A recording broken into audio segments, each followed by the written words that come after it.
उत्तराखंड की शांत घाटियों में बसे हैं असंख्य देवी देवताओं के पवित्र धाम। इन्हीं में से दो हैं धारी देवी मंदिर और केदारनाथ धाम। कहते हैं इन दोनों स्थानों का रिश्ता बेहद रहस्यमय है, जैसे माता और महादेव का अटूट संबंध। लेकिन जब इंसान ने इस पवित्र संतुलन को तोड़ने की कोशिश की, तभी घटा वो विनाश जिसे आज भी लोग 2013 की त्रासदी के नाम से याद करते हैं। गंगा के तट पर श्रीनगर के पास स्थित है धारी देवी मैया है। लेकिन वर्ष 2013 में एक हाइड्रो पावर प्रोजेक्ट के लिए नदी पर बांध बनाया जा रहा था।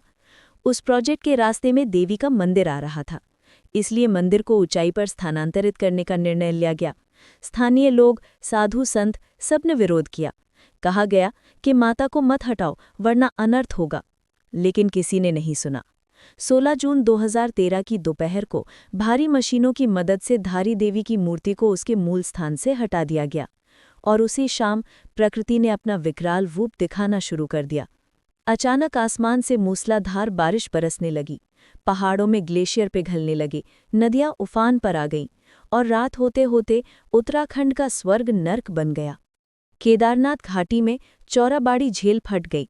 पानी, बर्फ और पत्थरों का विशाल सैलाब नीचे की ओर दौड़ पड़ा। पूरा केदारनाथ नगर कुछ ही घंटों में मलबे में बदल गया। लोग चीख रहे थे, भाग रहे थे, लेकिन कहीं बचने की जगह नहीं थी। हजारों यात्रियों की जान चली गई और पूरा इलाका विनाश की चपेट में आ गया। कहते हैं उसी समय धारी देवी का असली रूप प्रकट हुआ था। उनकी आंखों में लाल अग्नि जल उठी थी और मंदिर के पास मौजूद साधुओं ने बताया कि उन्हें वहां देवी का रौद्र रूप दिखाई दिया, जैसे माता स्वयं कह रही हूं, जिसे मेरे घर से हटाया अब वही शक्ति विनाश का कारण बनेगी। लोगों का मानना है कि जब धारी देवी की मूर्ति को हटाया गया तो माता की शक्ति असंतुलित हो गई और वही क्रोध प्रकृति के माध्यम से फूट पड़ा। केदारनाथ की बाढ़ को लोग सिर्फ प्राकृतिक आपदा नहीं बल्कि देवी के प्रकोप के रूप में देखने लगे। लेकिन इसी भयंकर तबाही के बीच एक चमत्कार हुआ। केदारनाथ मंदिर सुरक्षित रहा, पूरा नगर बह गया, पर भगवान शिव का मंदिर अडिग खड़ा रहा। कहा जाता है कि मंदिर के पीछे एक विशाल शिला आकर गिरी, जिसने सैलाब की पूरी दिशा बदल दी और मंदिर को ढक लिया। वो शिला आज भी वहां मौजूद है, जिसे लोग दिव्य पत्थर कहते हैं। ये घटना जैसे कह रही थी कि जहां शक्ति और शिव का सच्चा मिलन होता है, वहां कोई प्रलय टिक नहीं सकता।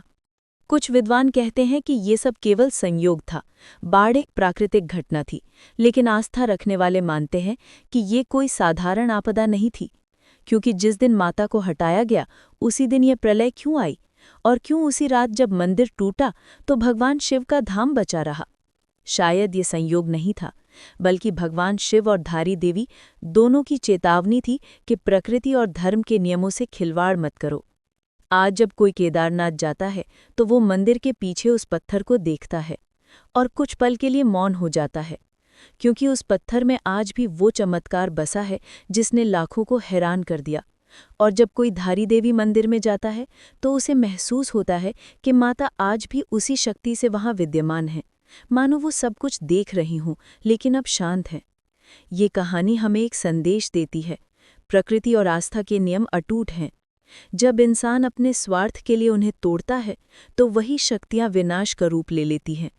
धारी देवी और केदारनाथ की ये कथा सिर्फ इतिहास नहीं बल्कि एक चेतावनी है कि ईश्वर को कभी चुनौती मत दो, क्योंकि जब माता क्रोधित होती हैं तो शिव भी मौन हो जाते हैं।